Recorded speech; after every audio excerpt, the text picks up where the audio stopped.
दर्यापूर जिल्हा अमरावती यांच्या संयुक्त विद्यमाने भारताचे पहिले कृषी मंत्री डॉक्टर पंजाबराव देशमुख यांच्या शतकोत्तर रौप्य महोत्सवी वर्षाच्या निमित्तानं चांद्यापासून बांद्यापर्यंत भाऊसाहेबांच्या विचारांचा परिचय तरुण पिढीला व्हावा या उद्देशाने कोल्हापूरहून कोकणातून निघालेली ही भाऊसाहेबांच्या विचारांची जागर यात्रा आज चामोर्शी जिल्हा गडचिरोली सारख्या दुर्गम भागात आज आम्ही तुमच्यामध्ये पोहोचलो आहे। या प्रबोधन विचारांच्या जागर यात्रेचे आजचे सन्माननीय अध्यक्ष, ज्यांना पाहिल्यानंतर संचालन करणारे शिक्षक सुद्धा त्यांचे डोळे पाणावत होते आणि सर आमचेही डोळे पाणावतात की भाऊसाहेबांच्या मुळे आमची आतापर्यंतची जी वाटचाल पुढची ती केवळ भाऊसाहेबांमुळे झाली आहे।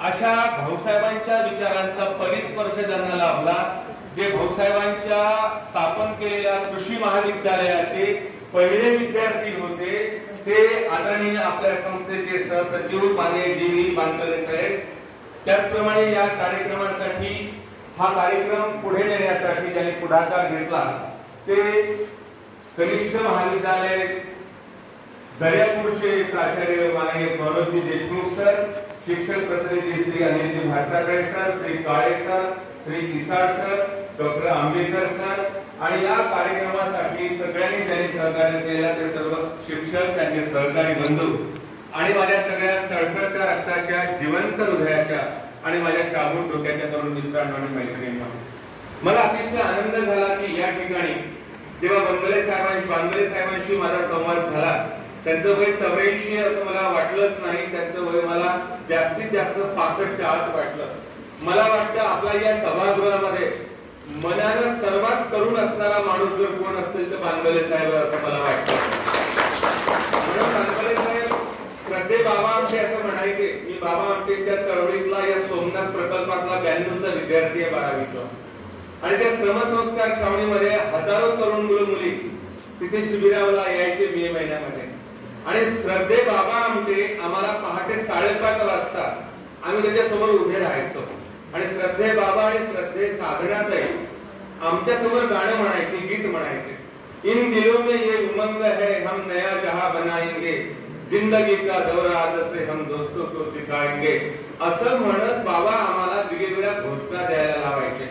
ते म्हणायचे जोडो जोडो, मग आम्ही म्हणायचो भारत जोडो, मग बाबा आम्हाला म्हणायचे दिल से दिल कौन जोडेगा, दिल से दिल कौन जोडेगा, कारण अलीकडच्या काळात लोकांचं दिलच तुटत चाललाय, ब्रेकअप होत आहे, प्रॉब्लेम तयार झालाय नव्या पिढीमध्ये, बरोबर की नाही? बघा कशा आपले कामाचं बोललं की बरोबर कळतं यांना। मग बाबा म्हणायचे तेव्हा 92ची गोष्ट आहे, कारण बाबांचं लव्ह मॅरेज होतं की नाही? म्हणजे बाबांची धर्मपत्नी साधनाताई ही गागा भट्टाच्या घराण्यातली श्रीमंत घर परिवारातली। जेव्हा बाबा त्यांना म्हणाले साधनाताई ना, साधना तुझं माझ्यावर प्रेम जरी असलं, तुला माहित नाही मी फकीर माणूस आहे, मी असा जंगलात फिरणारा, आदिवासीसाठी काम करणारा, कुष्ठरोग्यांसाठी काम करणारा, पण मुलींनो साधनाताईंनी मात्र तरी सुद्धा लग्नाला होकार दिला। मग बाबा म्हणायचे दिल से दिल कौन जोडेगा, मग आम्ही म्हणायचो हम जोडेंगे असं आम्ही घोषणा द्यायचो। घोषणा देताना आतून ती आली पाहिजे, नुसतं चेहऱ्यावर नाही उमटली पाहिजे, तो आतला आवाज असतो घोषणा देणं आणि तेव्हाच खऱ्या अर्थानं तो विचार पुढे जात असतो। मग आम्ही म्हणायचो हम जोडेंगे। तर त्या तरुणांमध्ये सांगण्याचा मुद्दा असा आहे बांदले साहेब की बाबा म्हणायची माणसाच्या वयाची अवस्था जर तरुण असेल ती मला मान्य नाहीये, माणसाच्या मनाची अवस्था ही तारुण्याची अवस्था। शरीर थकून जातं पण मात्र विचार थकत नसतात। बांदले साहेबांनी जे पंजाबरावांच्या आठवणी सांगितल्या, श्री शिवाजी शिक्षण संस्थेच्या आठवणी सांगितल्या आणि भाऊसाहेबांच्या प्रेरणेतून श्री शिवाजी शिक्षण प्रसारक मंडळ या गडचिरोली चामोर्शी सारख्या दुर्गम भागामध्ये उभी राहिली, ती खरी प्रेरणा जर आम्हाला कोणाला मिळाली असेल तर ती पंजाबराव देशमुखांना मिळाली आहे असं बांदले साहेबांनी आम्हाला सांगितलं। हे अत्यंत महत्त्वाची गोष्ट आणि ज्यांच्यामुळे आपण शिक्षण घेताय आणि शाळेमध्ये येत आहे त्या पंजाबरावांच्या बद्दल खरं विचार मांडण्याची मी तुमच्या समोर हिंमत करतोय। माणसाची अवस्था ही तारुण्याची जी अवस्था आहे ही मनाची अवस्था असावी, म्हणून आपण सगळ्या अर्थानं मनानं तरुण होऊया। म्हणजे आज आपला देश बघा ना, आपल्या देशाचे आयकॉन कोण आहे, म्हणजे आयडल्स कोण आहे, आदर्श कोण आहेत तरुण पिढीचे? त्या विशिष्ट तरुण मुलगा आदर्श आहे? मला वाटतं 82-84 वर्षाचा अण्णा हजारे आपला आदर्श असू शकतो। ज्याचं वय आज 84-85च्या वर गेलं, तो अमिताभ बच्चन महानायक अजूनही निश्चितल्या तरुण पोरांचा आदर्श आहे. म्हणजे याचा अर्थ असा आहे की तारुण्य ही माणसाच्या मनाची अवस्था. हे ऊर्जावान माणसं, नारायण मूर्तीने इन्फोसिसची स्थापना केली, त्यांचं वय 84 आहे. विजय भटकरांनी सुपर कॉम्प्युटर तयार करून दिलं. आमच्या भागातल्या म्हणजे अमरावती जिल्ह्यामध्ये मूर्तिजापूर तालुका आहे, तो तिथे एका छोट्याशा खेड्यातला हा विजय भटकर नावाचा माणूस, याने परम महासंगणक सुपर कॉम्प्युटर या देशाला देण्याचं ऐतिहासिक काम केलं. अशा अर्थानं मला असं वाटतं की तरुण ही माणसाच्या मनाची अवस्था आहे. त्या अर्थानं अध्यक्ष महोदयांच्या उपस्थितीमध्ये आज भाऊसाहेबांचे अत्यंत ऊर्जावान तरुण विचार मी मांडण्यासाठी आपल्यामध्ये उभा आहे. भाऊसाहेबांच्या विचारांना त्यांच्या समग्र, माझ्या व्याख्यानाचा विषय आहे भाऊसाहेबांच्या समग्र क्रांतीचे शिल्पकार आणि संविधान सभेतलं योगदान, ही माझ्या भाषणाची आजची टॅगलाईन आहे. टॅगलाईन समजते ना, तरुण पिढीची टॅगलाईन असते आजकालची. तर स्टेटस तुम्ही बदलता, तुमचं स्टेटस, तुमच्या इंस्टाग्रामवर तुम्ही रील्स टाकता, रील्स पाहता पाहता स्वतः कधी गुंडाळून जाता त्या रील्स भोवती आणि तुमचं करिअर कधी संपून जातं तुम्हाला कळत सुद्धा नाही. इतक्या रील्सच्या आहारी आजकालची तरुण पिढी चालली आहे. असे सभागृहात येता बरोबर अध्यक्ष महोदय मला एक अतिशय आनंद झाला की या सभागृहामध्ये सर्वात जास्त मुली आहेत, महिला संख्येनं जास्त आहे. मला खूप आनंद वाटला की पुढचा काळ आता महिलांचा असणार आहे. हे वाक्य जमा झालं आहे. पुढचा काळ नाही, काळ सुरूच झाला आहे. आता पुरुषांनी विचार करावा आता नेमकं काय करायचं. म्हणजे सिलेबस मध्ये भांडी कशी घावीत, घासावीत, स्वयंपाक कसा करावा आणि मुलांना कसं वागवावं असे कोर्सेस डिझाईन झाले पाहिजे पुरुषांसाठी. कारण मुली आता सर्वात संधीने पुढे आलेले आहेत. आणि म्हणून मला असं वाटतं की वंचितांच्यासाठी, अन्यायग्रस्त लोकांसाठी, दलितांसाठी, शेतकऱ्यांसाठी, ज्यांनी आणि स्त्रियांसाठी ज्यांनी काम केलं त्या पंजाबरावांचा विचार मी आपल्या पुढे मांडण्याकरता आलेला आहे. आणि या सभागृहात जेव्हा या मुली पाहिल्या तेव्हा मला एका सिनेमाची आठवण झाली. तो सिनेमा तुम्ही पाहत असता का मला माहित नाही. सिनेमे, नाटक, कला ह्या बघितल्या पाहिजे, रंगभूमी बघितली पाहिजे. आपण आपल्या सगळ्यांचं व्यक्तिमत्व डेव्हलप होत जातं. आपल्या कॉलेजच्या शाळेच्या गॅदरिंग मध्ये आपण फक्त डान्स करतो, आपण एकांकिका केली पाहिजे, एक पात्री प्रयोग केला पाहिजे, मिमिक्री केली पाहिजे. हे सगळ्या ज्या कला आहेत ह्या बहुजन वर्गाच्या अभिव्यक्तीच्या कला आहेत. मग ती सध्या काय करते नावाचा सिनेमा मी एक वर्षभरापूर्वी पाहिला. अंकुश चौधरी त्या सिनेमामध्ये खूप छान काम केलेलं आहे. ती सध्या काय करते नावाचा शीर्षकचा सिनेमाचा आहे. मी खरंच विचार केला अध्यक्ष महोदय, खरंच ती सध्या काय करते. मी विचार केला, मीच उत्तर दिलं की सध्या पंजाबराव देशमुखांच्या व्याख्यानासाठी सर्वाधिक जास्त कर्मवीर दादासाहेब देवतळे महाविद्यालयामध्ये सर्वाधिक संख्येनं हजर असते. खरंच ती सध्या काय करते. मी स्वतःलाच प्रश्न विचारायला उत्तर दिलं.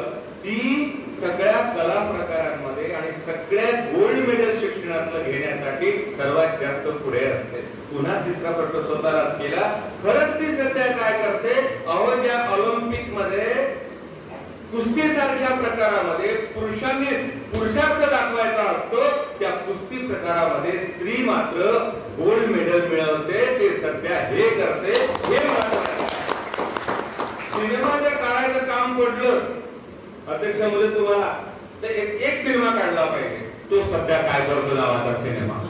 तरुण मुलं दिसतच नाही, कुठं कॉलेजमध्ये दिसत नाही, गॅलरी मध्ये दिसत नाही, पानपट्टीमध्ये दिसत असे झालेले आहेत ते. आता एक लक्षात घ्या मुलांना, मुला मुलींच्या करिअरचं बॅलन्स आता आपण पार पाडलं पाहिजे आणि तरच ही पिढी पुढे जाणार आहे. मी तुम्हाला सगळ्यांना मनोरंजनाच्या अंगाने, एंटरटेनच्या माध्यमातून सगळ्या गोष्टी लोक तुम्हाला सांगायला लागलेले आहेत. तुम्ही रात्रंदिवस सगळ्या सोशल मीडियावर गुगल जात असतात. गुगल तुम्हाला सगळं सांगतो. गुगल बाबा जो असतो, आत्महत्या कशी करावी, मुलगी कशी पटवावी, लग्न कसं करावं, हे सगळं गुगल बाबा विचारता की नाही. पण गुगल बाबा हा फक्त इन्फॉर्मेशन देतो, माहिती देतो आणि अशा कार्यक्रमातून तुम्हाला ज्ञान मिळत असतं. वर्गात शिक्षक लेक्चर देताना म्हणजे इन्फॉर्मेशन आणि नॉलेज याची गल्लत कधी करू नका. म्हणून माहिती गुगल बाबा देतो, पण ज्ञान मिळवायचं असेल तर शाळेमध्ये यावं लागेल, कॉलेजमध्ये यावं लागेल, अभ्यास करावा लागेल, ग्रंथालयात जावं लागेल, मूळ ग्रंथ वाचावे लागतील आणि एखाद्या ज्येष्ठ अशा माणसाला जाऊन भेटावं लागेल. मग अशा या पार्श्वभूमीवर आपल्याला या गुगल बाबा आपल्याला सगळं काही देत असताना इन्फॉर्मेशनच्या आहारी गेलेल्या अशा पिढीसमोर ज्ञानात्मक एखाद्या गंभीर विषयावर भाषण देणं हे माझ्यासाठी आज जिगरीचं आहे, पण मी ते पार पाडतो. जो माझा महत्वाचा मुद्दा आहे माझ्या भाषणाचा, की आपल्या महापुरुषांना आपण समजूनच घेत नाही. आपण एका ठराविक चौकटीमध्ये एका आयडियल हिरो प्रमाणे आपण आपल्या महापुरुषांना एका चौकटीमध्ये बांधण्याचं काम करतो आणि आपली ठरलेली विचारधारा त्यांना चिकटवण्याचं काम करतो. बघा ना, शिवाजी महाराज म्हटलं की अफजल खानाचा कोथळा बाहेर काढला, शाहिस्तेखानाची बोटं कापली, आग्र्याहून सुटका झाली. शिवाजी महाराज हा एवढाच माहिती. एखाद्या युट्यूबवर एखादा वक्ता हेच गोष्ट सांगतो आपल्याला शिवाजी महाराज एवढेच वाटतात. मग तुम्ही सगळे तरुण मुलं तुम्ही शिवाजी महाराजांच्या या भाषणानंतर अध्यक्षांना असं विचारता की सर शिवाजी महाराजांची लढाई हिंदू मुसलमानांची लढाई होती. मग मी त्यांचं चुकलं काय सांग, त्यांच्या पुढे जे आलं ते विचारतात तुम्हाला. मग खरंच शिवाजी महाराजांची लढाई हिंदू मुसलमानांची होती का? शिवाजी महाराजांनी स्त्रियांसाठी आखलेली धोरण, शिवाजी महाराजांनी स्वराज्याचं आखलेलं धोरण, शिवाजी महाराजांनी आज्ञापत्राच्या माध्यमातून अष्टप्रधान मंडळाची निर्मिती करणं आणि शिवाजी महाराजांनी सर्वसामान्य रयतेची काळजी घेण्याचं धोरण असणं हे आमच्या तरुण पिढीला कोणी सांगा. बाबासाहेब आंबेडकरांच्या बाबतीत ते दलितांचे नेते आहेत, ते वंचितांचे नेते आहेत. या पलीकडे जाऊन संविधानाच्या पलीकडे जाऊन बाबासाहेब आंबेडकरांनी भाकरा नांगल सारखं धरण बांधली. नदी जोड प्रकल्प जो अलीकडे लोक बोलतात त्या नदी जोड प्रकल्पाची आखणी करणारे आणि शेतकऱ्यांसाठी पाणी देणारे जर कोण असतील तर बाबासाहेब आंबेडकर. मग त्याच पार्श्वभूमीवर डॉक्टर पंजाबराव देशमुख यांच्याही प्रतिमेवर आम्ही असा अन्याय करतो, त्यांच्यावरती एक प्रकारचा आम्ही अत्याचार केलेला आहे की डॉक्टर पंजाबराव देशमुख हे एक फक्त शिक्षण संस्था चालक आणि शिवाजी संस्थेचे संस्थापक या पलीकडे पावसाहेब पंजाबराव देशमुखांच्या पैलूंचा त्यांच्या जीवनाचा विचार आम्ही लोकांसमोर येऊ देत नाही. आणि म्हणून आमचे सन्माननीय अध्यक्ष हर्षवर्धन देशमुख साहेब यांनी असा निर्णय घेतला की आपल्या संपूर्ण महाराष्ट्रामध्ये पंजाबराव देशमुखांच्या विचारांची प्रेरणा तरुण पिढीमध्ये निर्माण व्हावी या उद्देशाने ही व्याख्यानमालेची प्रबोधन यात्रा आम्ही काढलेली आहे. आपल्या महापुरुषांना समजून नाही घेतलं पाहिजे, ज्यांच्यामुळे आम्ही खातो पितो, ज्यांच्यामुळे आम्हाला राहायला चांगलं मिळतं, त्यांच्याबद्दल ऐकायला नाही पाहिजे, त्यांच्यापासून प्रेरणा घ्यायला पाहिजे. ही प्रेरणा महाराष्ट्रभर मिळावी म्हणून आम्ही महाराष्ट्रभर.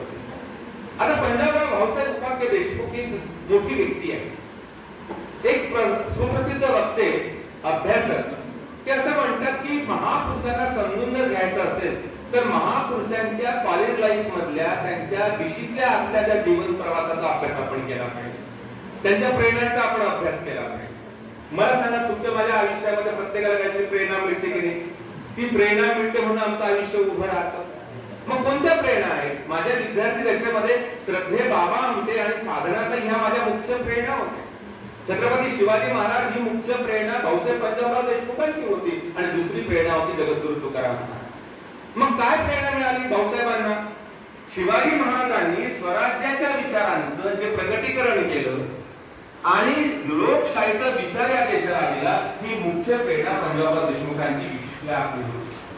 दुसरी प्रेरणा पंजाबराव देशमुखांची जगद्गुरु तुकाराम महाराज. तुकाराम महाराजांनी 16व्या शतकामध्ये आपल्या गाथेच्या माध्यमातून प्रस्थापित धर्म सनातनी व्यवस्थेला आव्हान दिलं नाही का? ते असं म्हणाले की त्यांच्यावर आरोप लावले धर्मपीठाने, तर धर्मपीठ आपण उभं करण्यात आलं. काय आरोप होता तुकारामावरती?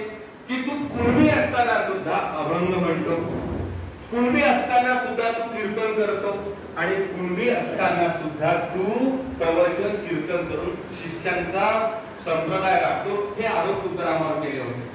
तुकारामांनी धर्मपीठाला सांगितलं की या देशातल्या प्रत्येक माणसाला ज्ञान मिळवण्याचा अधिकार आहे. त्यानंतर मग शाहूफुले आंबेडकरांनी भाषा केली की मला तुकारामांनी केली. तुकाराम महाराज म्हणाले की या देशातल्या प्रत्येक माणसाला, दीन दलित गोर गरीब सर्वसामान्य शेतकऱ्याच्या पोराला सुद्धा ज्ञान मिळवण्याचा अधिकार आहे आणि ते ज्ञान मी मिळवलं. तुकाराम पुढे म्हणाले, वेदांचा तो अर्थ आमासीच ठेवा येणारी व्हावा भार माता. वेद काय आहे तुम्हाला समजलं नाही? वेद आम्ही जगणारी माणसं आणि परपीडा ते पाप, पर उपकार ते पुण्य, ही पाप पुण्याची भाषा करणारा नाही देवापाशी मोक्षाचे गाठोडे असं म्हणत तुमच्या माझ्या जगण्यामध्ये स्वर्ग पाहणारा तुकाराम ही पंजाबराव देशमुखांची अत्यंत मुख्य प्रेरणा. त्यांच्या जीवनावर खूप मोठा परिणाम या दोन महापुरुषांचा झाला. आणि घटना घडली साधारणतः 1917 साली खामगाव जिल्हा बुलढाण्याला पहिली मराठा शिक्षण परिषद झाली. आणि त्या मराठा शिक्षण परिषदेसाठी राजर्षी शाहू महाराज, ज्यांचं नाव आपण नेहमी ऐकतो, ते शाहू महाराज त्या ठिकाणी व्याख्यानाला कार्यक्रमाला आले. आणि त्या मराठा शिक्षण परिषदेमध्ये पंजाबराव देशमुख फक्त 17 वर्षाचे होते, उपस्थित राहिले तुमच्यासाठी. राजर्षी शाहू महाराज उभे राहिले. ते म्हणाले, छत्रपती शाहू महाराज, की दैववादी संस्कृतीत माणसाच्या श्रमाला आणि बौद्धिकतेला मान नाही. आणि बहुजन वर्गाच्या मेंदूमध्ये हजारो वर्षाची अज्ञानाची काळोखी रात्र निर्माण झाली आहे. आणि तेच त्याच्या गुलामगिरीचं आणि दुःखाचं मुख्य कारण. आणि ही गुलामगिरी, हे दुःख आणि दैन्य जर दूर करायचं असेल, या धर्मसंस्थेत सांगितल्या गेलेल्या 2000 व्रतवैकल्यांना, कर्मकांडांना आम्ही दूर केलं पाहिजे आणि शिक्षणाची कास धरली पाहिजे. माझ्या शेतकऱ्यांनो, कुणब्यांनो, तुम्ही शिक्षणाच्या मुख्य प्रवाहात येण्यासाठी विदर्भातल्या 11ही जिल्ह्यातल्या लोकांनी एकत्र येऊन काम केलं पाहिजे. हे शाहू महाराजांचं भाषण हे पंजाबराव देशमुखांच्या मनपटलावर, त्यांच्या मेंदूवरती अत्यंत महत्वाचा संस्कार करून गेलं. आणि पंजाबराव देशमुखांच्या आयुष्यामध्ये पहिल्यांदा तरी ठरवलं की माझ्या आयुष्यात मी शेती आणि शेतकरी आणि आदिवासी गोरगरिबांसाठी काम करेल. ही ब्लूप्रिंट त्यांच्या कामाची पंजाबरावांनी 1917 साली खामगावला.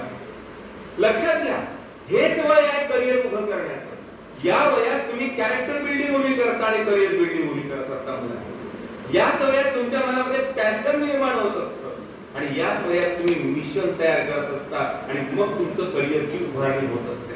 कॅरेक्टर आणि करिअर बिल्डिंग हे एका दिवसात तयार होणार नाही.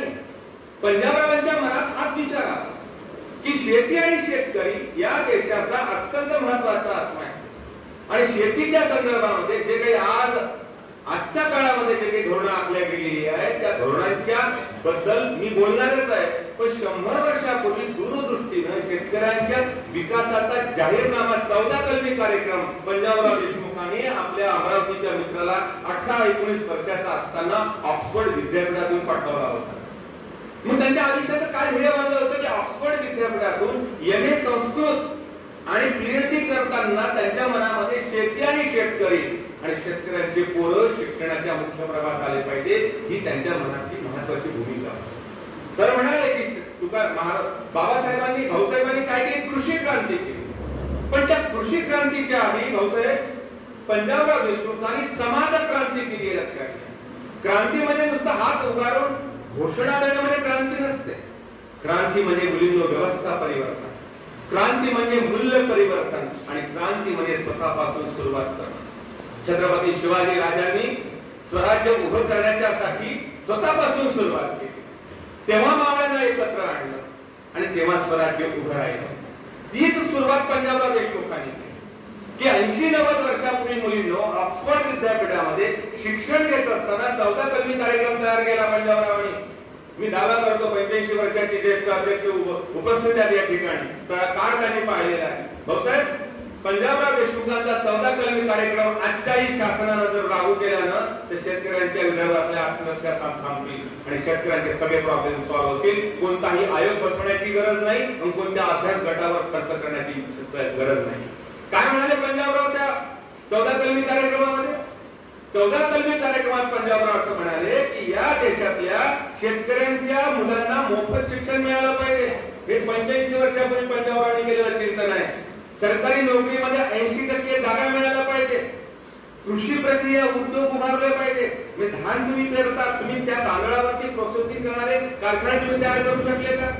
आमच्या भागामध्ये संत्रा होतो, संत्र्यावर फॅक्टरी आम्ही तयार करू शकलो का? आमच्याकडे ऊस जरी होत नसला तरी ऊसावरचे कारखाने, साखर कारखाने आम्ही काढले. ऊसाचं परिक्षेत्र आमच्याकडे नाही. अशी विचित्र पद्धत आपल्या विदर्भामध्ये आम्ही निर्माण करून ठेवली. पंजाबराव समाजाने कृषी प्रक्रिया उद्योग निर्माण केले पाहिजे.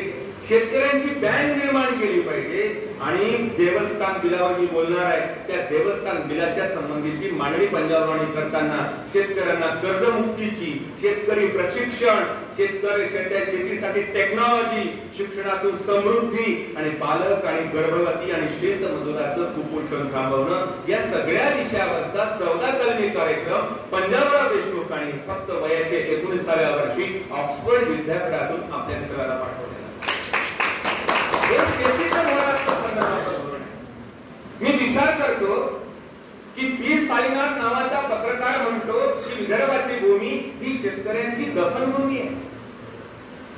आदिवासी आणि वंचित असणारा दुर्गम असणाऱ्या जिल्ह्यात आत्महत्या नाहीये शेतकऱ्यांच्या अध्यक्षांमध्ये मला माहिती आहे, पण यवतमाळ सारख्या अत्यंत महत्वाच्या अर्बन एरियामध्ये सर्वाधिक जास्त शेतकऱ्यांच्या आत्महत्या. पंजाबने एक महत्वाचं 1932 साली बिल मांडलं, हिंदू देवस्थान बिल. बघा काय भूमिका असते महापुरुषांची. ते मंत्री होते देवात आपल्या मध्य प्रांतामध्ये आणि मध्य प्रांतामध्ये 32 साली हिंदू देवस्थान बिल मांडलं त्यांनी.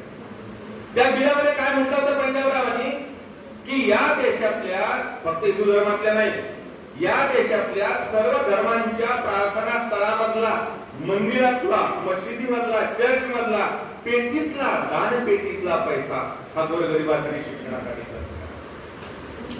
तो त्यांच्या शिक्षणासाठी, त्यांच्या प्लेसमेंटसाठी, त्यांच्या उद्योगासाठी खर्च करावा हे पंजाबरावांचं म्हणणं होतं.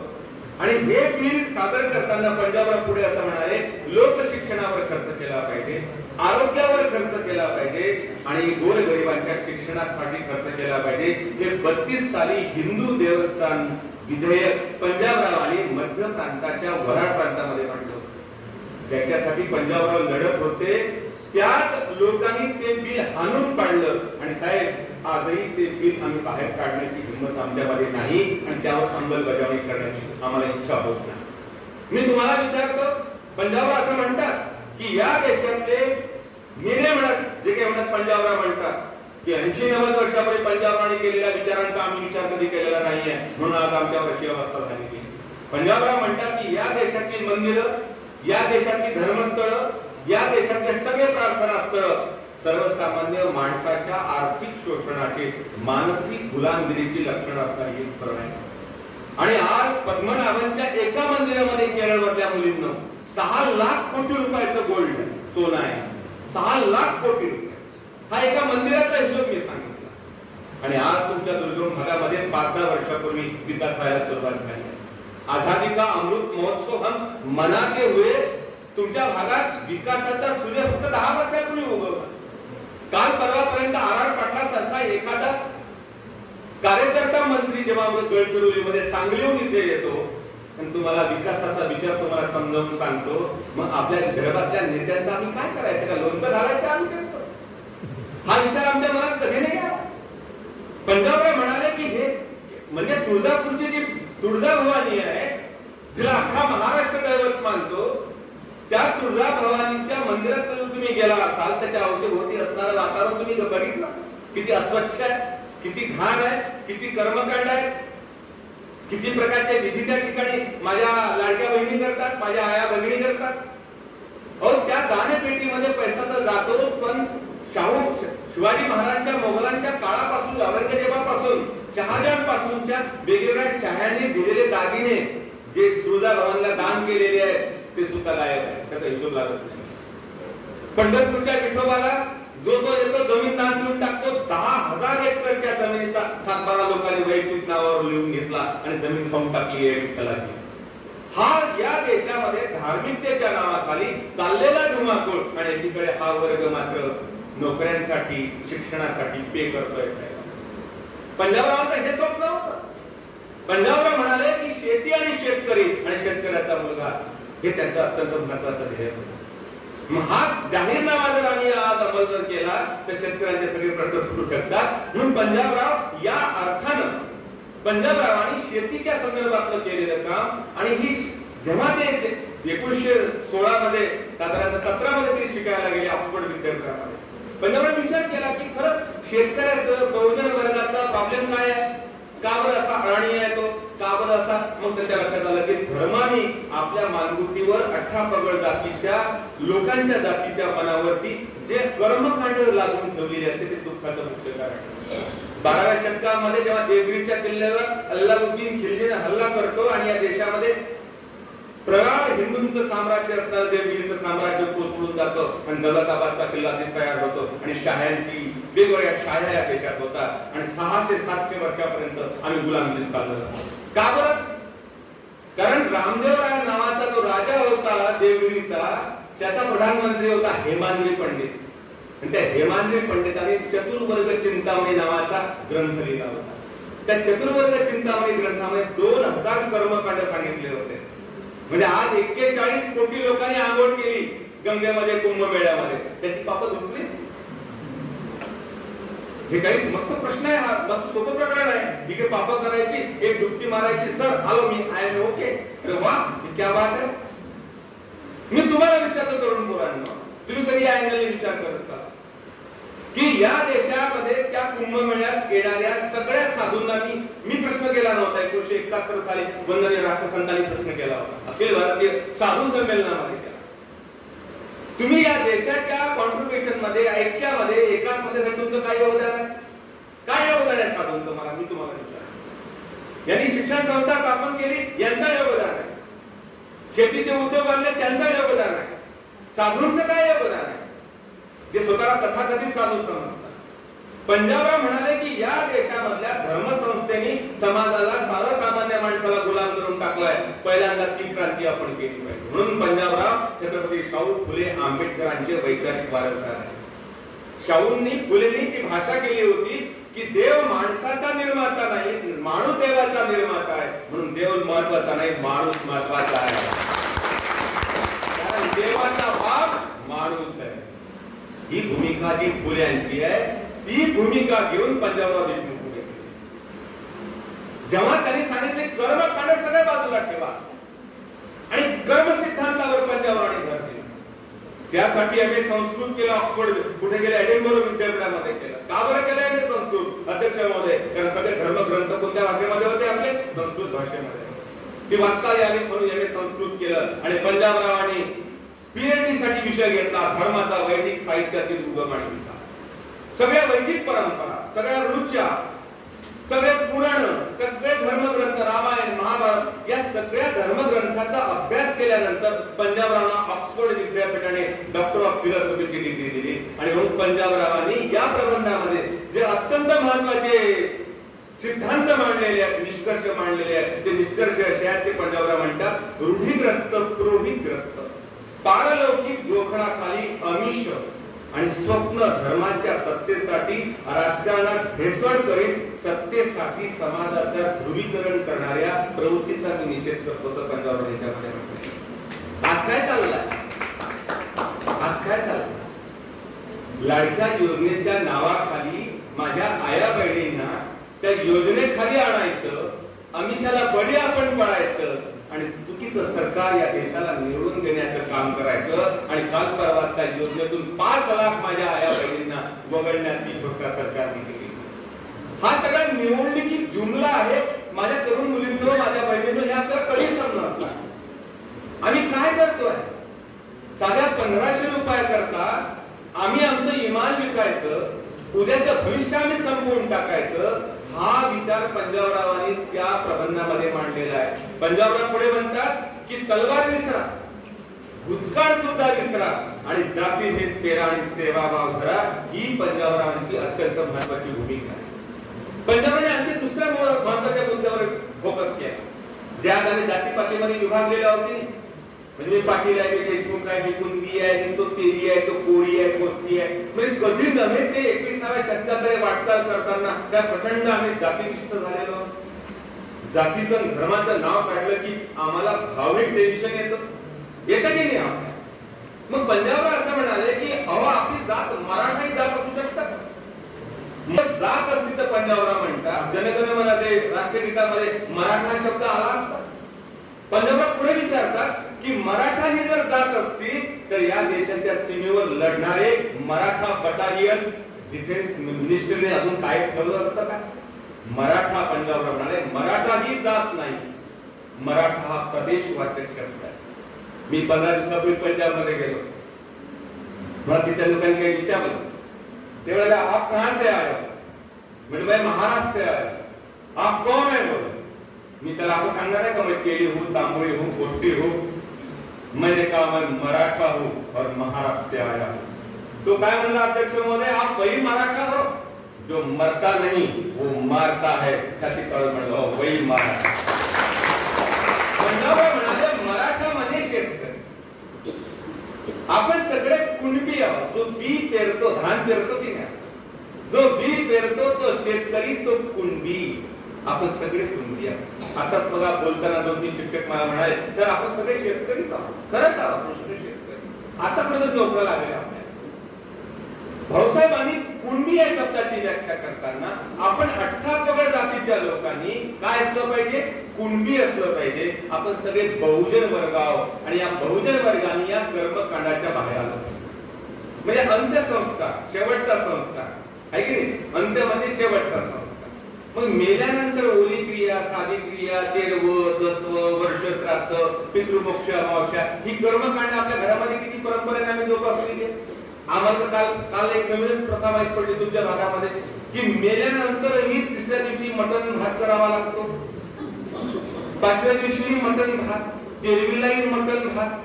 ते मटण भात करण्यासाठी आणि भावबंदीला जीव घालण्यासाठी अध्यक्ष महोदय तुमच्या परिसरात मला कदाचित अनेक शेतकऱ्यांना कर्ज काढावं लागलं. पंजाबने याच्यावर प्रहार केला. हे मूळ दुःखाचं कारण आहे. ही सामाजिक क्रांती पंजाबरावांनी केली आणि पंजाबराव हे कर्ते सुधारक होते, माझ्यासारखे बोलके सुधारक नव्हते. जेव्हा भारतामध्ये पंजाबराव डीफीची पदवी घेऊन परत आले तेव्हा लग्न करण्याची वेळ आली. तेव्हा पंजाबरावांना अनेक संबंध चालवून आले. सयाजीराव गायकवाड जे बडोद्याचे नरेश होते त्यांच्या मुलीचा पुतणीचा संबंध पंजाबरावांना चालवून आला होता. पंजाबरावांनी जर लग्न केलं असतं तर पंजाबरावांना कोट्यवधी रुपयाचा पॅकेज मिळाला असता. पण पंजाबरावांनी पहिल्यांदा आपल्या आयुष्यात निर्णय घेतला की मी लग्न करेन तर मी इंटरकास्ट लग्न करेन. कारण पंजाबरावांचं वैचारिक नातं डॉक्टर बाबासाहेब आंबेडकरांशी. बाबासाहेब आंबेडकर असं म्हणाले होते की धर्म या देशामध्ये जात नावाची जी व्यवस्था आहे ही तुमच्या माझ्या प्रगतीतली अत्यंत महत्वाची अडचण आहे. जात नावाचा कॅन्सर जोपर्यंत थांबत नाही तोपर्यंत हा देश भारत विकासाच्या मुख्य रांगेमध्ये उभा राहू शकत नाही. आणि बाबासाहेबांचं आणि पंजाबरावांचं वैचारिक सत्य होतं. बाबासाहेबांच्या या विचारानुसार पंजाबरावांनी ठरवलं की जोपर्यंत तुमच्या माझ्यामध्ये वेगवेगळ्या जातीमध्ये रोटी बेटी व्यवहार होत नाही तोपर्यंत जाती अंताचा लढा थांबू शकत नाही. दुर्दैवानं आजही तुमच्या माझ्यामध्ये रोटी बेटीचे व्यवहार तयार आपण केलेले नाही.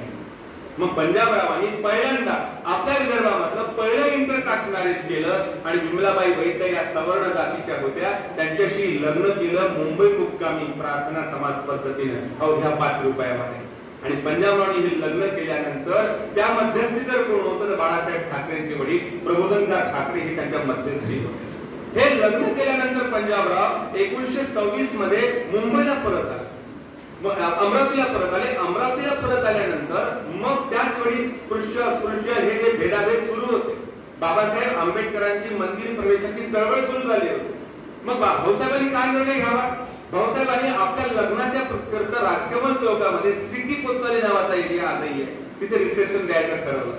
आणि लग्नाचं रिसेप्शन सहभोजन देण्यासाठी धनिकांना, श्रमिकांना, अभ्यासकांना आणि शेतकऱ्यांना बोलावलं आणि उत्तम जीव घातलं आणि उत्तम पदार्थ त्यांना खाऊ घातले आणि सगळे लोक खुश झाले. पंजाबरावांना काही लोकांनी विचारलं, अरे पंजाब काय सुंदर जेवण होतं, कोण होतं स्वयंपाकी. पंजाबराव म्हणत मला माहितीये स्वयंपाकी कोण होतं, मेहतर आणि दलित जातीचे लोक स्वयंपाकी होते ज्यांनी तुम्हाला जीव घातलं. बघा ना किती छान पदार्थ झाले. ते सगळे उच्च जातीचे लोक मात्र तोंडात गुळणं घेऊन मात्र आमचा धर्म बाटला असं म्हणत होते. पंजाबरावांनी एका डब्यात 2-3 पक्षी मारले, रिसेप्शन दिलं, सहभोजन दिलं आणि भेदाभेदची जी चळवळ होती ती निर्मूलनाची चळवळ सुद्धा निर्माण केली. लाखो पाणवठे उघडे करून दिले, विहिरी खोदण्याचे आदेश पंजाबरावांनी दिले आणि भाऊसाहेब पंजाबराव देशमुखांनी बाबासाहेब आंबेडकरांना अमरावतीला बोलावलं आणि पहिला 1927 साली अमरावतीला अंबादेवीच्या मंदिरामध्ये मंदिर प्रवेशाचा सत्याग्रह आखण्यात आला. त्याचे अध्यक्ष बाबासाहेब आंबेडकर होते आणि समन्वयक डॉक्टर पंजाबराव देशमुख होते. ही पंजाबराव देशमुखांची मंदिर प्रवेशाची आंदोलनाची भूमिका, आंतरराष्ट्रीय विवाहाची, सहभोजनाची, हिंदू देवस्थान संपत्तीच्या विधेयकाच्या माध्यमातून पंजाबरावने केलेली ही समग्र समाज क्रांती मला अत्यंत महत्वाची वाटते. तो दुसरा पैलू पंजाबरावांच्या जीवनाचा आहे तो म्हणजे त्याची कृषी क्रांती. पंजाबरावांनी शेती आणि शेतकरी हे त्यांच्या आयुष्याचं ब्रीद वाक्य होतं. पंजाबराव असं म्हणाले होते की कृषी क्रांती म्हणजे काय? तुमच्या कानामध्ये अनेक काही शब्द येतात, कृषी क्रांती, कृषी क्रांती. काय कृषी क्रांती? तुम्हाला माहिती आहे 1972च्या आधी आपल्या देशामध्ये अन्नधान्य पिकत नव्हतं पुरेसं. आपल्याला 72 साली आपल्या देशामध्ये दुष्काळ पडला होता. तेव्हा मिलो नावाचा लाल रंगाचा गहू अमेरिकेतून आपल्या भारतामध्ये आला होता आणि त्या लाल रंगाच्या पोळ्या आम्हाला खाव्या लागत होत्या. जो लाल रंगाचा मिलो नावाचा गहू अमेरिकेत डुकर सुद्धा खात नव्हती, तो माणसांनी खाल्ला. अशी या देशामध्ये परिस्थिती होती. पंजाबराव असं म्हणाले की आर्थिक कृषी क्रांती म्हणजे काय? आर्थिक संपन्नता आणि सामाजिक समता याचं नवप्रबोधन. गव्हातून तत्वज्ञान, कापसातून क्रांती, फळातून चारित्र्य आणि समृद्धीतून सभ्यता अशी पंजाबरावांची अत्यंत महत्वाची कृषी क्रांती. पंजाबरावांनी शेतकऱ्यांना काय म्हटलं? धननिर्माता नाही म्हटलं, धान्य निर्माता नाही म्हटलं, धननिर्माता म्हटलं. लोकशाहीचा पोशिंदा म्हटलं आणि मानव जातीचा पोशिंदा म्हणताना पंजाबरावांनी शेतकऱ्यांना लोकशाहीचा मतदाता म्हटलं. इतकं शेतकऱ्यांना अत्यंत महत्वाचं महत्व त्यांनी दिलेलं आहे. ते म्हणतात की पृथ्वीवरील मानवी संस्कृती व सभ्यतेचा विकास हा ऋषीतून झाला. आणि ऋषी म्हणजे काय मुलांना? विचार करणारा माणूस म्हणजे ज्ञानी माणूस. हा ऋषी सुद्धा पंजाबराव म्हणतात कृषीच्या पोटी जन्माला आलाय. कुणाच्या? शेतकऱ्याच्या पोटी जन्माला आलाय. हा पंजाबरावांचा अत्यंत महत्वाचा सिद्धांत होता. आणि हा सिद्धांत मांडताना पंजाबरावांनी या देशामध्ये वेगवेगळे बियाणं लॉन्च करण्याचं, हायब्रिड बियाणं लॉन्च करण्याचं ऐतिहासिक काम या देशामध्ये केलं. म्हणजे बघा ना, या देशामध्ये पंजाबरावांनी जपानमधून भात शेती आणली. ज्या तुमच्याकडे धान निर्माण झालेलं आहे ते धानाची निर्मिती करण्याच्या पाठीमागे पंजाबरावांचे प्रयत्न आहे.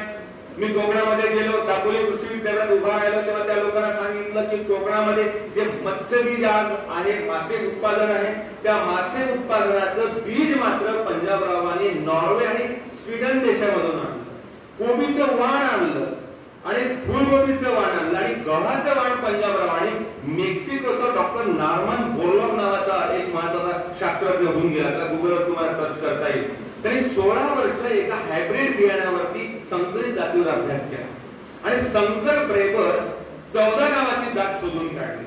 आणि 1966 मध्ये पंजाबरावांनी भारताचे केंद्रीय कृषी मंत्री असताना 1600 टन हे जे संकर ब्रेबर वाहन आहे हे भारतामध्ये लॉन्च केलं. आणि परिणामतः माझ्या मुलांना आणि मुलींना आज देशामध्ये गव्हाच्या उत्पादनामध्ये विक्रमी उत्पादन घेणारा आणि भाताचं उत्पादन घेणारा आपला देश आज जगामध्ये पहिल्या 5 मध्ये मोडला जातो. हे याचं सर्वात महत्त्वाचं कारण करणार. म्हणून मी असं म्हणतो मुलींना की तुम्हाला भूक लागली की तुम्हाला अन्न पाहिजे आणि अन्न खाता खाता तुमची भूक शमून जाते. ते अन्न जे तुम्ही खाता ना ते पंजाबरावमुळे खाता. ही पंजाबरावांची अत्यंत महत्वाची अचीवमेंट आहे. आज हरियाणा, आज पंजाब, आज मध्य प्रदेश हे 3 प्रांत फक्त नुसतं भारताला गहू पुरवत नाही, जगाला गहू पुरवतात. तुमचा हा सगळा भाग भात, वाण, भाताचं वाण, भाताचं बीज हे सगळं पूर्ण देशाला पुरवतो. हे सगळं संकरित बियाणं आणण्याचं काम पंजाबरावांनी केलं. पंजाबरावांनी आणखी महत्वाची क्रांती कोणती केली की आपल्या शेतीला पूरक असे व्यवसाय उभारले. आधी तुम्हाला मला सांगा, तुमचं 90 दिवसाचं पीक आहे फक्त वाण याचं, भाताचं.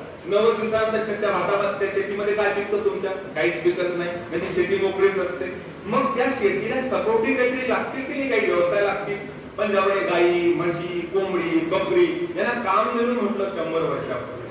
आणि त्यानंतर पंजाबरावांनी कुक्कुटपालन, मधाचं उत्पादन, ताळापासून गुळ काढणं हा उद्योग उभारला. निंबोळ्यापासून तेल खाद्य तयार करणं, साबण तयार करणं. मी आजची गोष्ट म्हणत नाहीये.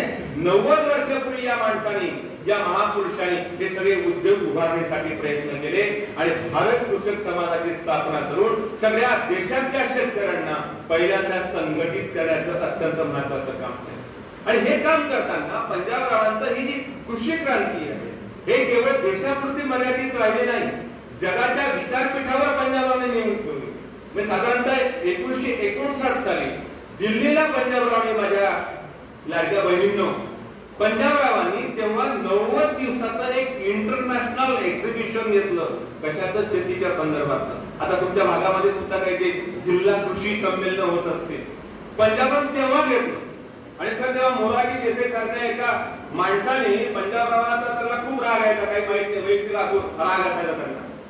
या मोरारजी देसाईने त्या रामलीला मैदानाचं तेव्हा 12 लाख रुपये भाडं लावलं. मग पंजाबराव पंडित नेहरूकडे गेले की एवढा मोठा आम्ही काम करतोय आणि आपल्याच खात्यातला एक मंत्री आमच्या त्या कामासाठी भाडं लावतोय, त्याला पैसे द्यायला म्हणतो. अशा प्रकारचा संघर्ष सुद्धा पंजाबरावांना करावा लागला. या मुलांना या देशाच्या आंतरराष्ट्रीय प्रकारचं कृषी प्रदर्शन लॉन्च झालं. त्या कृषी प्रदर्शनाला 12 राष्ट्राच्या लोकांनी राष्ट्राध्यक्षांनी भेट दिली आणि 2 कोटी लोक त्या प्रदर्शनामध्ये आले. तिथे संकरित बियाणं, संकरित खतं, त्या प्रकारे अनेक शेती उद्योग उभारणारे सगळे यंत्रसामुग्री, म्हणजे या देशातल्या शेतीला टेक्नॉलॉजी जोडण्याचं काम आणि हायब्रिड बियाण्याचं काम, हे सगळं करण्याचं काम पंजाबराव देशमुखांनी केलं. तुम्हाला माहिती आहे, देशाची जेव्हा घटना तयार होत होती तेव्हा त्या संविधान सभेमध्ये भाऊसाहेब पंजाबराव देशमुख हे अत्यंत महत्त्वाचे मेंबर्स होते. आणि त्या मेंबर्स असताना पंजाबरावांनी शेतीच्या अर्थशास्त्रावर पहिल्यांदा चर्चा घडवून राज्य घटना समितीमध्ये आणली. ते म्हणाले, या देशामध्ये सर्वात महत्त्वाचा घटक जर कोण असेल तर शेतकरी आहे, तर तो निर्मिक आहे. निर्मिक म्हणजे का? निर्मिक संकल्पना म्हणजे का? तो निर्माण करतो, क्रिएटिव्हिटी करतो. बघा, आई म्हणजे स्त्री ही काय करते? बाळाला जन्म देऊ शकतो, पुरुष नाही देऊ शकत. ती सृजनशीलता स्त्रियांमध्ये विधात्याला निसर्गाने दिलेली आहे. मग पंजाबराव म्हणाले, तसा शेतकरी आहे. शेतकरी धान पिकवतो, शेतकरी कृषी माल घेतो, तो पिकवू शकतो, काहीतरी निर्माण करू शकतो. ही निर्मिक संकल्पना शेतकऱ्यांच्या बाबतीमध्ये पंजाबरावांनी म्हणतो. पंजाबराव असं म्हणतात, या देशातल्या शेतकऱ्यांसाठी आपण वेगळी व्यवस्था करत नसू, त्यांना सवलती देत नसू, त्यांच्या मालाला हमीभाव देत नसू, तर हा देश कधी सुपर पॉवर होऊ शकत नाही, असं पंजाबरावांचं 90 वर्षापूर्वी म्हणणं होतं. आज दुर्दैवानं आजादी का अमृत महोत्सव मनाते हुए भी हमें ऐसा लगता है हमारा इंडिया यानी हैदराबाद, चेन्नई, दिल्ली और कोलकाता, इसके बाहर हमारा इंडिया ही नहीं. म्हणजे ग्राम रक्षणाचं, ग्रामगीतेतलं जे राष्ट्रसंतांचं जे काम होतं ते खेड्यापाड्यामध्ये अजूनही दुर्दैवाने जाऊन पोहोचलेलं नाही. खेडी भकास आहे, फक्त शहर मात्र प्रगत झाली. आणि आमचे नेते सांगतात, हम विकास की राह पर चल रहे हैं. हे केवळ विकासाची गोष्ट 4 शहरापुरती मर्यादित राहू नाही, अर्बन एरियात राहू नाही, ती ग्रामीण भागात जावी, हा पंजाबरावांचा महत्त्वाचा दृष्टिकोन होता. आणि म्हणून त्यांनी कृषक कल्याण निधी उभा केला त्या आंतरराष्ट्रीय कृषी प्रदर्शनात. उपासमारीतून मुक्तता हे त्याचं मुख्य ब्रीद होतं. आणि या कृषक कल्याण निधीमधून 350 कोटी रुपये उभारले पंजाबरावांनी. आणि माझ्या माहितीप्रमाणे आजही ते 350 कोटी रुपये भारत सरकारकडे जमा आहेत. आणि त्या व्याजातून ज्या काही योजना शेतकऱ्यांसाठी पंजाबरावांकडे चालतात. पंजाबरावांची ही जी शेतकऱ्यांच्या संदर्भातली अत्यंत भूमिका घेताना भारत कृषक समाज, भारत कृषक सहकारी अधिकोष, बघा ना, भारत कृषी यंत्र संघटना, अखिल भारतीय ताळगुळ महासंघ, राष्ट्रीय कृषी खरेदी विक्री संघ, आफ्रो आशियन ग्रामीण पुनर्रचना, आंतरराष्ट्रीय धान्य मंडळ, एवढ्या आंतरराष्ट्रीय संस्थांची स्थापना पंजाबरावांनी स्थापन केली. हे पंजाबरावांचं कृषक कार्य आहे. पंजाबरावांनी तिसरं अत्यंत महत्त्वाचं काम केलं ते शिक्षणाचं काम केलं. आज तुम्हाला माहिती आहे, मी ज्या संस्थेमधून तुमच्याकडे बोलायला आलो, श्री शिवाजी शिक्षण संस्था. आजच्या घडीला 350हून अधिक शिक्षण संस्था आमच्या संस्थेमध्ये आहेत. मध्यतील पवनी पासून तर देऊळगाव राजा, सिंदखेड राजा, बुलढाण्यापर्यंत 350 शाळा, कॉलेजेस, बीफार्म, डीफार्म, फार्मसी, सगळ्या प्रकारचे medical college, arts, commerce, science, सगळ्या फॅकल्टी. 8000हून अधिक तरुण मुलं शिकतायत आणि 8000हून आमच्यासारखे प्राध्यापक आहेत आणि 1.25 लाख विद्यार्थी त्या संस्थेमध्ये आहेत. मला सांगताना आनंद वाटतो सर की अमरावतीतल्या पंजाबराव देशमुख मेडिकल कॉलेजमध्ये देशामध्ये एमबीबीएस ला ऍडमिशन घेताना शेतकऱ्याच्या ओबीसी मुलांना सर्वात कमी फी आमच्या मेडिकल कॉलेजमध्ये आहे. ही सर्वाधिक महत्त्वाची मुहूर्तमेढ शिक्षणाच्या बाबतीत पंजाबरावांनी केली. पंजाबराव 1956च्या दरम्यान 58च्या दरम्यान या देशामध्ये एक अत्यंत महत्त्वाची विचारधारा मांडली. ती म्हणजे या देशामधल्या सर्वसामान्य गोरगरिबांच्या मुलांना शिक्षणाची सोय होत नसल्यामुळे त्याला शिक्षण घेता येत नाही आणि परिणामतः तो शिक्षणाच्या बाहेर जातो. अशा लोकांना शिक्षण घेता यावं म्हणून पंजाबरावांनी श्री शिवाजी लोक विद्यापीठ नावाची संकल्पना स्थापन. त्याचं उद्घाटन करायला राधाकृष्णन सर्वपल्ली राधाकृष्णन आले होते, तेव्हाचे उपराष्ट्रपती देशाचे. आणि त्यावेळी त्यांनी शिवाजी लोक विद्यापीठ स्थापन करून ज्यांचं शिक्षण ब्रेकअप झालेलं आहे त्यांना पुन्हा डिग्री घेण्यासाठी त्या शिक्षण संस्थेमध्ये ऍडमिशन दिली.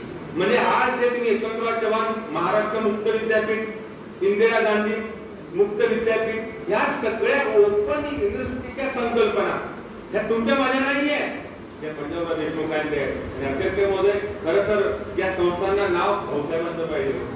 मला यशवंतराव बद्दल आदर आहे, काही प्रश्न नाहीये, पण खरी संकल्पना पंजाबरावांची आहे, शिवाजी लोक विद्यापीठाची ओपन युनिव्हर्सिटीची. म्हणजे शिक्षणाच्या मुख्य प्रवाहामध्ये सगळ्यांनी आलं पाहिजे ही भूमिका घेऊन ओपन युनिव्हर्सिटीची कन्सेप्ट मांडणारे पंजाबराव देशमुख आहेत. म्हणजे पंजाबराव देशमुखांची सामाजिक क्रांती, पंजाबराव देशमुखांची धर्मक्रांती, पंजाबरावांची शैक्षणिक क्रांती आणि पंजाबरावांची कृषी क्रांती, हे चार पैलू पंजाबरावांचे मी तुमच्या समोर गेल्या 40 मिनिटांपासून मांडत आहे. शेवटचा मुद्दा माझा पंजाबरावांच्या या पूर्ण करिअर मधला, त्याच्या जीवनातला जो महत्वाचा असेल तो म्हणजे भारताचं संविधान. आज तुम्हाला सांगा मुलींना, तुम्हाला अधिकार कोणी दिले? शिक्षणासाठी अधिकार, तुम्हाला आरक्षणाचे अधिकार, तुम्हाला नोकरीतले अधिकार कोणी दिले आहे? संविधानाने दिले. हा देश कोणामुळे चालतो? संविधानामुळे चालतो. किसी एक व्यक्ति से, किसी दो व्यक्ति के आदेश से ये देश चलता नहीं है, ये देश संविधान से चलता है. हे टॅगलाईन तुमच्या माझ्या तरुण पिढीची आहे. योगायोगानं आज आम्हाला संविधान निर्मितीला 75 वर्ष पूर्ण होत आहेत आणि आम्ही 76 वर्षामध्ये पुढे प्रवास करतोय. बंधूंनी बघितलं, भारतरत्न डॉक्टर बाबासाहेब आंबेडकरांनी या संविधानाच्या निर्मितीच्या संदर्भामध्ये अतिशय महत्त्वाचं योगदान दिलेलं आहे, हे सगळ्यांना कल्पना आहे. त्यांचं अद्वितीय योगदान आहे. त्याचे ड्राफ्टिंग कमिटीचे त्याचे आयकॉन होते. आणि म्हणून संविधान सभेमध्ये 308 सदस्य, 308, आणि त्या 308 पैकी 175 हून अधिक मेंबर हे कॉर्पोरेट क्षेत्रातले आणि वेगवेगळ्या संस्थांमधले होते. मग उरलं कोण? उरले वल्लभभाई पटेल, पंडित नेहरू, प्रोफेसर भार्गव, बाबासाहेब आंबेडकर, भाऊसाहेब पंजाबराव देशमुख, सरदार वल्लभभाई पटेल, सरोजिनी नायडू. याच लोकांना फक्त संविधानाविषयी आणि या देशातल्या लोकशाही प्रक्रियेविषयी आदर होता. बाकीच्या लोकांना काही इंटरेस्ट नव्हता त्यामध्ये. ते कधीच त्या मीटिंग मध्ये आले नाही, आले तर बोलले नाही, बोलले तर ते धड बोलले, विचार सुद्धा त्यांनी मांडले. या देशाला इतकं महत्वाचं संविधान देण्याचं काम या 8-10 लोकांनी अत्यंत महत्वाचं योगदान दिलेलं आहे. या संविधान सभेमध्ये सर्वात महत्वाचं योगदान देणारा पंजाबराव देशमुखांचा आपला उल्लेख करावा आहे. हे माझं स्टेटमेंट नाही, प्राध्यापक हरी नरके नावाचे सुप्रसिद्ध आंबेडकरी विचारवंत ते असं म्हणतात की भारताचं संविधान निर्माण करण्याची अत्यंत महत्वाची भूमिका, अद्वितीय योगदान बाबासाहेब आंबेडकरांचं आहे.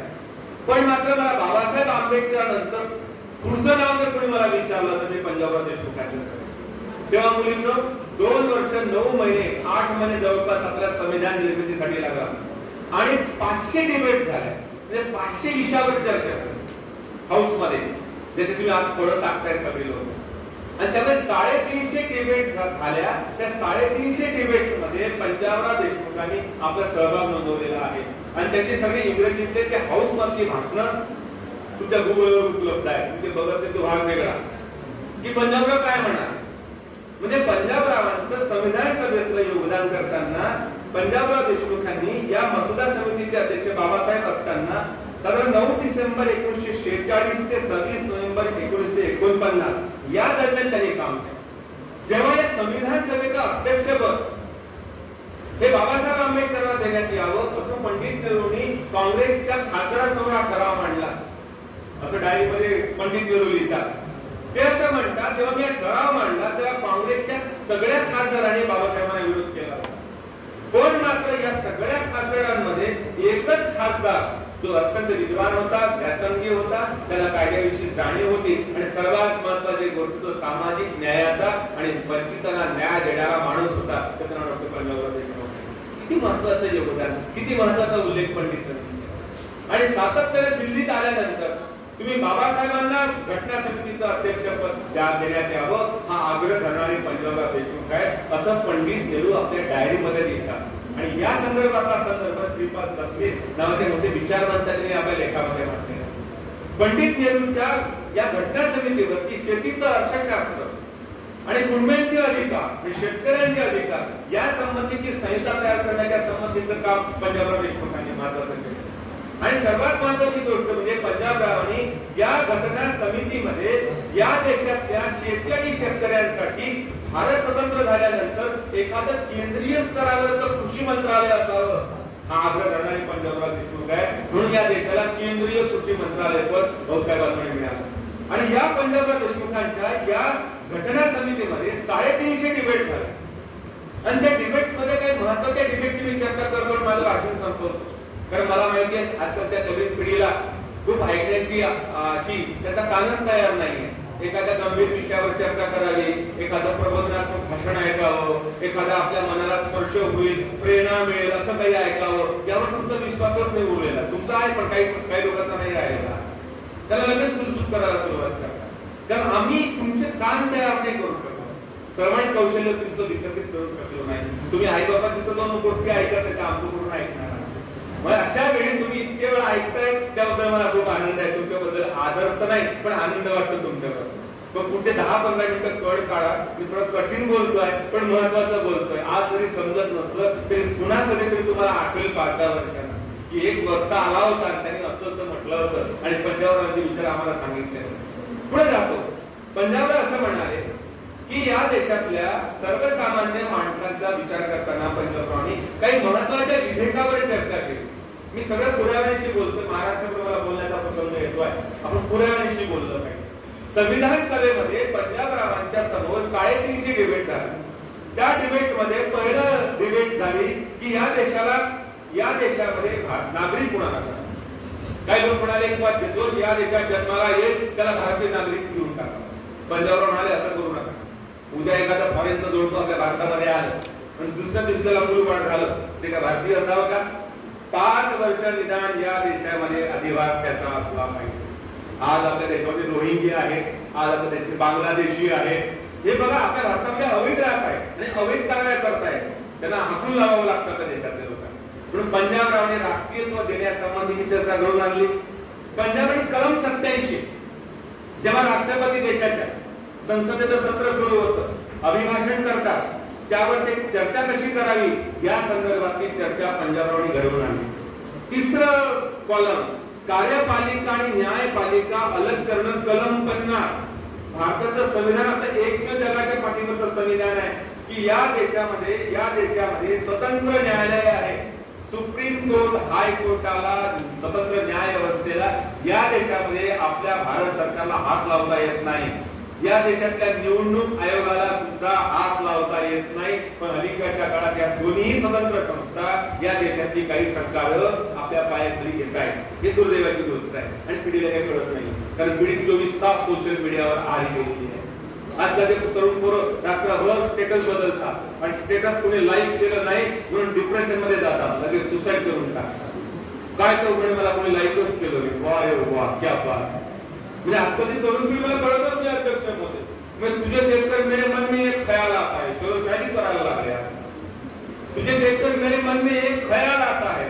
ख्यालाला पूर्ण कर, लग्न कर, मुलगा जन्माला घाल, उत्तम संसार कर. तेही करत नाही. ते तुझे देखकर मेरे मन में एक ख्याल आता है और तेरे सहेली को देखकर दूसरा ख्याल आता है. 2-2 ख्याल, 4-4 ख्याल वाला प्रेम हे खरं प्रेम असू शकतं का? लैला, मजनू, हीर, रांझा, बाजीराव मस्तानी हे कॅरेक्टर्स अमर प्रेमातले, प्रेम, इश्क, मोहब्बत करणारे आम्ही शिक्षक लोक तुम्हाला सांगत नाही का? आम्ही त्यांना मानतो ना. पण तुमचा रिअल लव्ह, रिअल प्रेम आहे कुठे आजकालच्या पिढीत? मी काल परत सभेमध्ये म्हणालो प्रेम कसं करावं याचा एक कोर्स काढला पाहिजे आता सिलेबस मध्ये. लग्न कसं करावं, लग्न कसं टिकवावं हा दुसरा कोर्स डिझाईन केला पाहिजे. सुप्रीम कोर्टाने सांगितलं 1000 तरुण मुलं लग्न करतात साहेब आणि त्यातले 886 जोडपे 6 महिन्याच्या आत एक ऍप आलाय आता सर कायद्याचं लॉच्या संदर्भातलं म्हणजे कायद्याविषयी फुकट सल्ला देणारा एक ऍप आलाय. दिव्य मराठीची बातमी आली परवा. त्या ऍप मध्ये तुम्ही काही प्रश्न विचारू शकता आणि कायद्याविषयी फुकट सल्ला घेऊ शकता. मग लाखो प्रश्न त्या कायद्याच्या ऍपला लोकांनी विचारले. 3 प्रश्न खतरनाक आहे. एका पोराने 8वीतले विचारले, त्या ऍपला विचारलं की मला माझ्या वर्गातला मास्तर मला दररोज कोंबडा बनवतो, त्याचं मी काय करू. दुसऱ्या ऍपला दुसरा प्रश्न एका पोराने विचारला की माझे आई बाप मला करिअर साठी सतत माझ्या मागे लागतात, मला रागावतात, त्यांच्यावर 420 ची कलम दाखल होत नाही का. तिसरा तर अत्यंत खतरनाक प्रश्न की मला घटस्फोट हवाय. त्या कायद्याविषयी तुम्ही ऍपला डाउनलोड करू शकता, त्याला सल्ला विचारू शकता की माझं लग्न झालं आहे, मला घटस्फोट हवा. ते ऍप तुम्हाला विचारतं की तुमचं लग्न केव्हा झालं. 16 दिवस झाले म्हणजे 16 दिवसात तुम्ही लग्न दुसरं करायचा विचार.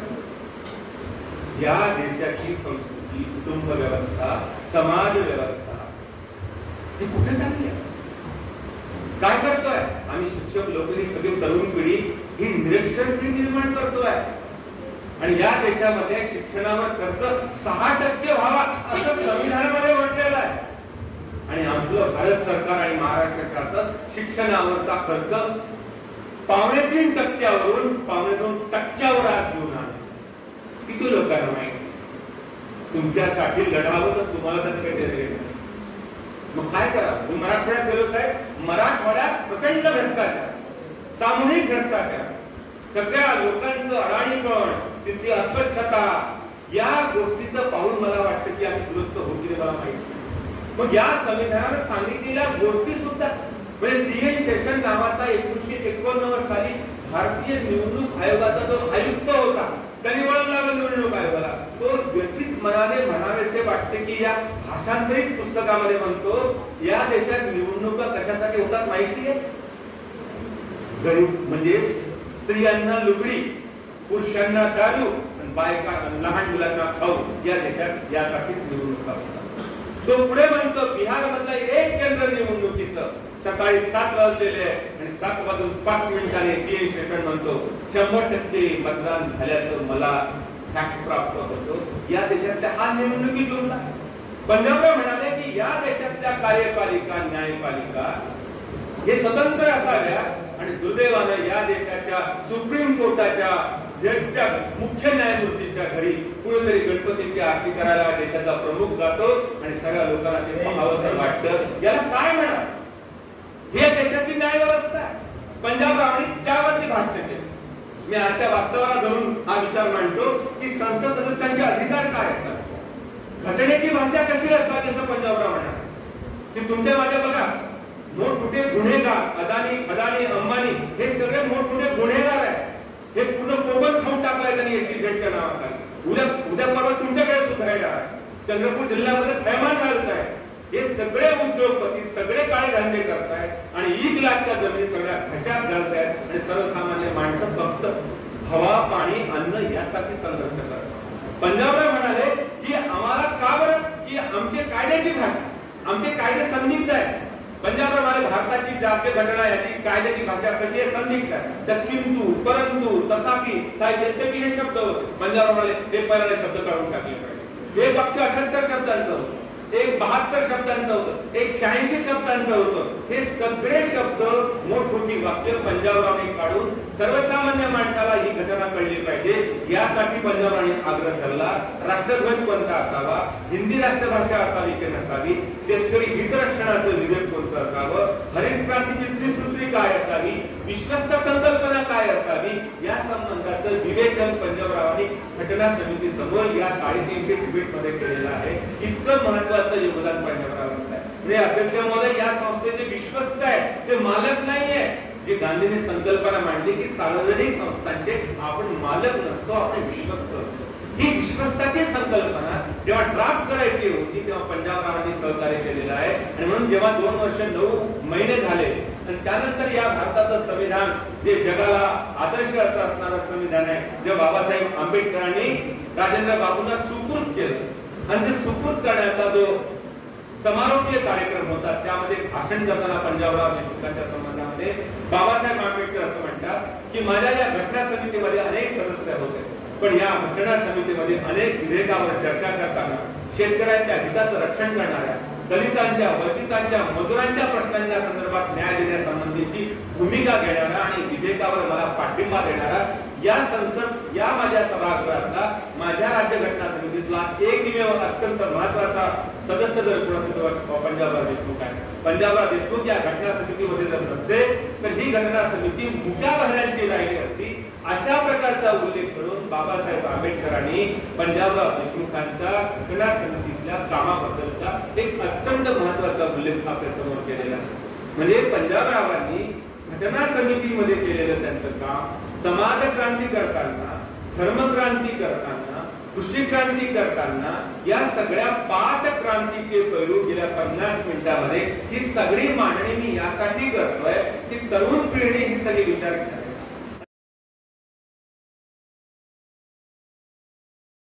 आणि अमरावतीच तुमचं पंढरपूर आहे. बोला बोला गोपाला गोपाला देवकीनंदन गोपाला असा गाडगेबाबांनी पंजाबरावचा उल्लेख केला. पंडित नेहरू म्हणतात भारताच्या पुस्तकांचा पंचप्राण जर कोण असेल तर पंजाबराव देशमुख आहे. आणि गांधी असं म्हणतात की पद, पैसा, प्रतिष्ठा ज्यांनी आपलं तुच्छ मानलं आयुष्यामध्ये अशा या युगातला एकमेव माणूस म्हणजे पंजाबराव देशमुख आहे. आज तुमची श्री शिवाजी शिक्षण प्रसारक मंडळ संस्था स्थापन झाली. 2-3 महाविद्यालय आहेत, 14-15 तुमच्या शाळा आहेत. आणि या दुर्गम भागातला, आदिवासी भागातला हा विद्यार्थी आला पाहिजे ही मुख्य प्रेरणा सुद्धा आपल्या संस्थेची पंजाबराव देशमुख राहिली आहे. आणि अशा कामोर्शी सारख्या अत्यंत दुर्गम या आदिवासी भागामध्ये काम करणाऱ्या आपल्या लोकांमध्ये येताना पंजाबरावांच्या विचारांचं पुन्हा जागरण करताना माझ्यासारख्या एका पंजाबरावाच्या भक्ताला आणि माझ्या लाभार्थ्याला हा अत्यंत महत्वाचा मला आनंद झाला आहे. लक्षात घ्या, तुम्हाला मला सगळ्यांना नजर असते, पण नजर कमी पडली की आम्ही डॉक्टरकडे जातो आणि डॉक्टर आपल्याला चष्मा देतो आणि चष्मा लावला की आम्हाला दिसायला लागतं. आम्हाला फक्त दृष्टी येते पण दृष्टिकोन येत नाही. दृष्टिकोन देण्याचं काम हे सगळे महापुरुष असतात. आणि म्हणून आपल्या संस्थेचे सन्माननीय सहसचिव श्री बानमले साहेब जेव्हा 1961-64 दरम्यान जेव्हा अमरावतीच्या कॉलेजमध्ये शिकायला आले तेव्हा त्यांना हा दृष्टिकोन प्राप्त झाला की पंजाबरावांचा कर्म सिद्धांत, पंजाबरावांचा शैक्षणिक सिद्धांत आणि पंजाबरावांची दीनदलित गोरगरिबांची दूरदृष्टी ही त्यांच्या मनामध्ये रुजवात केली. आणि 84 वर्षाचा हा तरुण माणूस आज पंजाबरावांच्या आठवणी जेव्हा आमच्या सोबत शेअर करत होता तेव्हा मला माझं मन भरून आलं होतं. मी अख्ख्या महाराष्ट्रावर पंजाबरावाचा विचार मांडताना असे दुवे जेव्हा मला साहेब भेटतात तेव्हा माझ्या अंगावर मुठभर मात चढतं आणि पंजाबरावांचा विचार आणखी लोकांपर्यंत घेऊन जावा याबद्दल माझ्या मनात त्यावर विश्वास वाढायला लागतो. बंधू आणि भगिनींनो, ज्या महाविद्यालयामध्ये मी शिकतो म्हणजे शिक्षण प्राध्यापक आहे ते महाविद्यालय श्री शिवाजी कला वाणिज्य महाविद्यालय जेव्हा आहे ते 1946 साली पंजाब स्थापन केलं. आणि पंजाबराव देशमुख 1943च्या दरम्यान 11 लोक हैदराबादच्या निजामाकडे गेले होते आणि हैदराबादच्या निजामाकडे महिनाभर थांबले आणि त्या हैदराबादच्या निजामाकडे महिनाभर शिस्ताई करावी लागली. तर सगळ्या जगातला कंजूस राजा जर कोणता असेल तर तो हैदराबादचा निजाम होता की ज्याला स्वतःच्या टोप्या स्वतः शिवलेल्या होत्या आणि त्याचा पेपर वेट मात्र 2.5 कोटी रुपयाचा तरी टेबलवरती होता. इतका तो श्रीमंत होता. त्याने स्टेट बँक ऑफ इंडियाची स्थापना त्याने केली. पंजाबरावांकडे त्याला म्हणाले की मला गोरगरीब वंचित आदिवासी लोकांसाठी शिक्षण संस्था स्थापन करायची. पंजाबने पदर पसरवला तेव्हा तो 2 लाख रुपये द्यायला तयार झाला. आणि पंजाबराव सर तेव्हा अमरावतीमध्ये परत आले 44 साली. त्यांना 1 लाख रुपयाचा हप्ता त्याने दिला. मग जमीन नव्हती आमच्याकडे.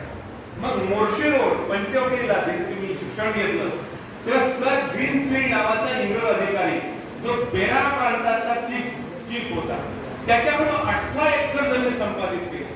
जी 6 एकर आर्ट कॉमर्सला, 6 एकर सायन्सला आणि 6 एकर लॉ कॉलेजला अशी 18 एकर जमीन संपादित केली. आणि त्या ठिकाणी श्री शिवाजी कृषी विज्ञान कला वाणिज्य आणि लॉ अशा प्रकारच्या 5 शाखेचं कॉलेज स्थापन केलं. त्या कॉलेजचे तुम्ही विद्यार्थी आहात. कालांतराने त्याचे 2-3 भाग झाले. कृषी महाविद्यालय वेगळं झालं, लॉ सायन्स कॉलेज वेगळं झालं आणि आर्ट्स कॉमर्स कॉलेज मात्र तुमच्या महाविद्यालयाची आई आहे, जननी आहे. अशा जननी असणाऱ्या संस्थेत काम मी करतोय याचा मला आनंद आहे. विद्यार्थी मित्रांनो, त्यावेळी पंजाबरावांना मात्र सगळ्या अमरावतीतल्या लोकांनी हा इंग्रजांचा दलाल आहे, आणि निजामाचा हस्तक आहे अशी टीका पंजाबरावांनी तत्कालीन लोकांनी केली. ही टीका सहन करून सुद्धा पंजाबरावांनी शिक्षणाचं माहेरघर अमरावतीमध्ये उभं राहिलं आणि लाखो करोड लोक आज शिक्षणाच्या मुख्य प्रवाहामध्ये आज सगळ्या ठिकाणी चांगल्या ठिकाणी उत्तम जीवन जगतायत. बंधू आणि भगिनींनो, हा संस्थेमध्ये येताना आणि संस्थेतला हा अत्यंत महत्वाचा दुवा आणि इथूनच ही प्रेरणा घेऊन तुम्ही उभं केलेलं शिक्षणाचं काम आमच्या संस्थेच्या अध्यक्षांना नक्कीच आम्ही याचा अहवाल सादर करू, त्यांना ही प्रेरणा सांगू आणि हे सांगताना आम्हाला अतिशय आनंद होईल. अशा या तुमच्या माझ्या संस्थेशी असणारं हे वैचारिक दृढ नातं आपण निश्चित करूया. आपण या संस्थेने आपले संस्थाचालक आणि आपले सगळे शिक्षक आणि हा जो कार्यक्रम उभा केला आणि आम्हाला बोलण्याची संधी दिली त्याबद्दल श्री शिवाजी शिक्षण संस्थेच्या वतीनं मी अत्यंत आपल्या मनापासून आभारी आहे. आणि आपण गेल्या तासाभरापासून माझं लांबलेलं का असेना पण संधी एकदाच मिळत असते, पुन्हा पुन्हा संधी मिळत नसते. त्या संधीचं आपण सोनं केलं पाहिजे आणि पंजाबरावांचा विचार प्रतिपादित केला पाहिजे या भूमिकेच्या विचाराचा मी आहे. गॅदरिंगला जर तुम्ही मला बोलावलं कधीतरी तर गॅदरिंग सारख्याच गोष्टी तुमच्या सोबत करेल, तुम्हाला हसवेल, तुम्हाला आनंद देईल. पण आज मात्र ती मला संधी नव्हती. मी एका गंभीर विषयावर विचारमंथन करण्याकरता आलो होतो. ते भाषण माझं तुम्ही ऐकलं, अत्यंत मनापासून ऐकलं. मी कधी रागावलो तुमच्यावर, त्याबद्दल माफी तुमची मी कधीच मागणार नाही, कारण मला तुमचा कान धरण्याचा अधिकार आहे, कारण मी शिक्षक आहे. शिक्षकांनी कान धरला, आई वडिलांनी कान धरला, हे अदरवाईज कधीच घ्यायचं नसतं. कारण आमची पिढी आई वडिलांचा आणि शिक्षकांचा मार खाऊनच सरळ झालेली आहे. तुम्हाला मार कधीच मिळत नाही म्हणून प्रॉब्लेम सुरू झालेले आहे. अशा या पार्श्वभूमीवर माझ्या मुलींनो, माझ्या मुलांनो, तुम्हाला सगळ्यांना खूप खूप तुमचं अभिनंदन करतो. खूप चांगली पुस्तकं वाचा, खूप चांगला अभ्यास करा, मिशन तयार करा आणि पॅशन सुद्धा तयार करून तुमचं मिशन सक्सेस करण्याचं IAS, IPS अशा सेवा परीक्षेमध्ये जाण्यासाठी आपण पुढे आलो पाहिजे. गडचिरोलीला जाऊन एखादा क्लास लावला पाहिजे, स्वतः ओन स्टडी केला पाहिजे, गुगल बाबाला UPSCचा अभ्यासाच्या बद्दल विचारलं पाहिजे, तो डाउनलोड केला पाहिजे.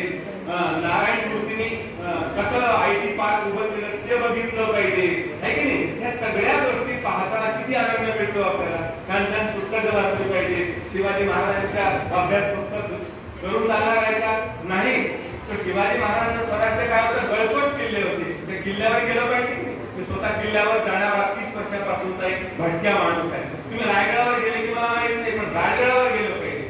या राजगडावर जो भोर तालुक्यामध्ये उभा आहे, पुण्यापासून 64 किलोमीटर अंतरावर सह्याद्रीच्या रांगेतून विसावलेला आहे तो राजगड किल्ला. या राजगडावरून 27 वर्ष शिवाजीराजे आणि जिजाऊच्या ठिकाणी राहिले होते. तिथून त्यांनी स्वराज्य उभारलं. हे गळकोट किल्ले पाहण्यासाठी तरुण मुलांनी पुढे आलं पाहिजे, भटकलं पाहिजे आणि शिवरायांना समजून घेतलं पाहिजे. अशा प्रकारचा संदेश देत तुमच्या करिअरसाठी आणि कॅरेक्टर बिल्डिंगसाठी तुम्हाला सगळ्यांना प्रेरणा देऊन मी तुम्हाला सगळ्यांच्या प्रति दृढ भावना व्यक्त करताना या संस्थेच्या प्रति नतमस्तक होऊन मी सर्वांना धन्यवाद देतो. जय हिंद, जय महाराष्ट्र, जय म्हणून जात पात धर्म न बाळगता हिंदू मुस्लिम बौद्ध शीख जैन ख्रिस्ती पारसी एकता के ताज से सजी है भारत.